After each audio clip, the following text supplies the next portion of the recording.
Usiku uliendelea kuwa mzito juu ya kijiji kile cha wavuvi, huku bahari ikiendelea kupumua kwa mawimbi yake ya taratibu. Ndani ya nyumba ya Salim, ukimya ulikuwa umetanda, isipokuwa sauti ndogo ya upepo uliokuwa unapita kupitia mapengo ya ukuta wa makuti. Salim alikuwa amelala juu ya mkeka wake, lakini macho yake yalikuwa wazi, akitazama dari la nyumba, huku mawazo yake yakizunguka yale aliyoyaona ufukweni.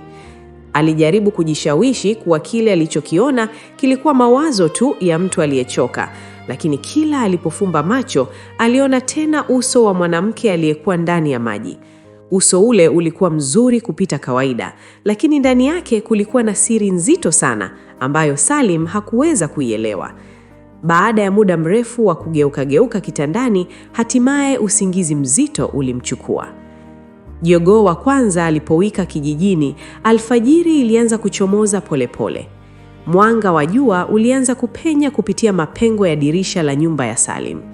Yusuf, mdogo wake, alikuwa wa kwanza kuamka na kukimbia nje ya nyumba akipiga miayo, huku akifurahia baridi ya asubuhi. Ndani ya nyumba, Biasha alikuwa tayari ameshaanza kuwasha moto wa kupikia. Harufu ya chai ya tangawizi ilianza kujaza hewa ndani ya nyumba. Salim alifumbua macho yake polepole, huku akihisi kama usingizi wake ulikuwa mzito kuliko kawaida. Alikaa kitandani, akajikuna kichwa kidogo, kisha akasimama. Lakini hata alipokuwa anajiandaa kuanza siku yake mpya, bado moyo wake ulikuwa unakumbuka yale aliyoyaona usiku. Sini yetu imehama na kuanesha ufukweni mapema asubuhi, ambapo wavuvi wa kijiji walikuwa wakijiandaa kuingia baharini na boti zao. Wavuvi kadhaa walikuwa wakivuta nyavi zao juu ya mchanga, huku wengine wakisukuma boti zao kuingia majini. Sauti za wanaume zikizungumza na kucheka zilijaza hewa ya asubuhi. Katikati yao kulikuwa na kijana mmoja aliyekuwa na nguvu nyingi na uso uliojaa tabasamu.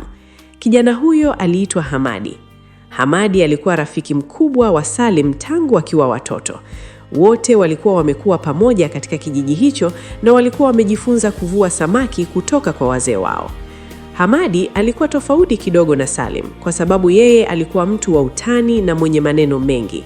Hata siku ambazo hawakupata samaki, alikuwa bado anacheka na kusema kesho ni siku mpya.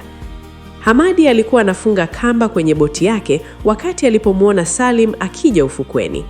"We Salim!" alipiga kelele kwa sauti ya furaha. "Nilifikiri leo umeamua kulala tu nyumbani." Salim alitabasamu kidogo, lakini tabasamu lake halikuwa pana kama kawaida. Hamadi alimwangalia kwa makini na kusema, "Mbona unaonekana kama mtu ambaye hakulala vizuri?" Salim alisita kidogo kabla ya kujibu, "Niliwaza mambo mengi tu usiku." Hamadi akacheka, "Mambo gani hayo? Usiniambie umeanza kufikiria kuoa mapema hivyo." Salim alicheka kidogo, lakini moyoni bado alikumbuka ile sauti ya ajabu iliyomuita usiku. Sasa sini yetu imeturudisha tena pale ufukweni, ambapo Salim na Hamadi walikuwa wakisukuma boti yao kuingia ndani ya maji ya bahari ili kwenda kuvua samaki. Mawimbi yalikuwa madogo na upepo ulikuwa mtulivu, jambo lililofanya bahari ionekane kama kioo kikubwa kinachong'aa chini ya mwanga wa jua la asubuhi.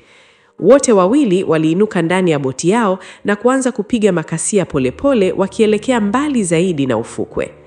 Kadri walivyokwenda mbali zaidi, sauti za kijiji zilianza kupotea na kubaki sauti ya maji yanayogonga boti yao. Hamadi alitupa wavi wake ndani ya maji huku akisema, "Leo lazima tupate samaki wengi. Jana tulirudi na wachache sana." Salim alikubali kwa kichwa, lakini macho yake yalikuwa yanatazama maji kwa makini kama mtu anayetarajia kuona kitu sicho cha kawaida. Dakika kadhaa zilipita huku boti yao ikielea juu ya mawimbi madogo. Walipovuta wavi wao mara ya kwanza, hapakuwa na kitu ndani yake isipokuwa nyasi za baharini. Hamadi aligonga kando ya boti kwa mkono wake na kusema kwa hasira kidogo, "Bahari hii leo inatufanyia mzaha." Walirusha wavu tena ndani ya maji. Safari hii walipouvuta, waliinua nyavi zao polepole kwa sababu zilionekana zina uzito sana. "Inaonekana tumepata kitu kikubwa," Hamadi alisema kwa furaha. Walivuta kwa nguvu zaidi mpaka wavu ulipotoka ndani ya maji.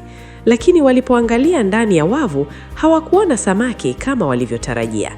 Ndani yake kulikuwa na kitu cha ajabu sana. Kilikuwa ni kitu cha duara kilichong'aa kama dhahabu, kilichokuwa kimefungwa kwenye mkua wa kale uliokuwa umejaa michoro ya ajabu. Hamadi alikichukua mkononi na kusema kwa mashangao, "Hiki ni nini tena?" Salim alikikaribia na kukiangalia kwa makini. Mwanga wa kitu kile ulionekana kung'aa tofauti na vitu vingine vya kawaida. Ilikuwa kama vile kinatoa mwanga wake mwenyewe.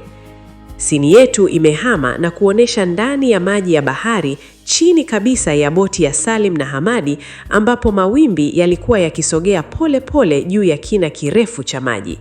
Ndani kabisa ya maji kulikuwa na mwanga ule ule wa ajabu uliokuwa umeonekana usiku. Na ndani ya mwanga huo kulikuwa na yule mwanamke wa siri. Nywele zake zilikuwa zikielea ndani ya maji, huku macho yake yakitazama juu pale ambapo boti ya Salim ilikuwa. Alionekana kama mtu anayesubiri kitu muhimu sana kitokee. Midomo yake ilitikisika polepole na kusema kwa sauti tulivu, "Karibu zaidi Salim, karibu zaidi." Sasa sini yetu imeturudisha tena pale ufukweni ambapo Salim na Hamadi walikuwa wakisukuma boti yao kuingia ndani ya maji ya bahari ili kwenda kuvua samaki. Wote wawili walikuwa wakiangalia kitu kile cha dhahabu walichokitoa ndani ya wavu wao. Hamadi alikizungusha mikononi mwake na kusema, "Inaonekana ni mkua wa zamani sana. Labda ni wa mtu aliyepoteza baharini." Salim hakujibu mara moja. Alikuwa anahisi kitu cha ajabu moyoni mwake, kama vile mkua ule ulikuwa na nguvu fulani iliyokuwa inamvuta. Ghafla upepo mdogo ulivuma juu ya maji na boti yao ikatikisika kidogo. Wote waliinua macho yao kuangalia baharini. Ndipo kwa sekunde chache sana, Salim aliona tena kitu alichokiona kilimfanya ashindwe kupumua. Ndani ya maji aliona tena ule uso wa mwanamke ule ule aliyeuona usiku. Mwanamke huyo alikuwa akimtazama moja kwa moja, huku tabasamu dogo likionekana usoni mwake. Salim akapepesha macho yake haraka, lakini uso ule ulitoweka mara moja ndani ya mawimbi. Hamadi hakukuwa ameona chochote. "Kuna nini?" Hamadi aliuliza. Salim alitikisa kichwa polepole. "Hakuna kitu." Lakini moyoni mwake alijua kuwa kile alichokiona hakikuwa mawazo tena.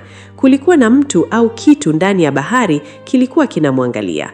Na mkua ule walioupata kwenye wavu wao ulikuwa na uhusiano na siri hiyo. Salim hakujua kuwa kuanzia siku hiyo maisha yake yangekuwa tofauti kabisa. Kwa sababu ndani ya kina kirefu cha bahari kulikuwa na kiumbe cha ajabu ambacho kilikuwa kimemchagua yeye peke yake. Kiumbe hicho kilikuwa jini wa baharini ambaye alikuwa akiingia pole pole katika maisha yake. Na kile walichokitoa ndani ya wavu kilikuwa ni mwanzo tu wa siri kubwa zaidi ambayo ingeanza kujitokeza pole pole kadri siku zilivyopita.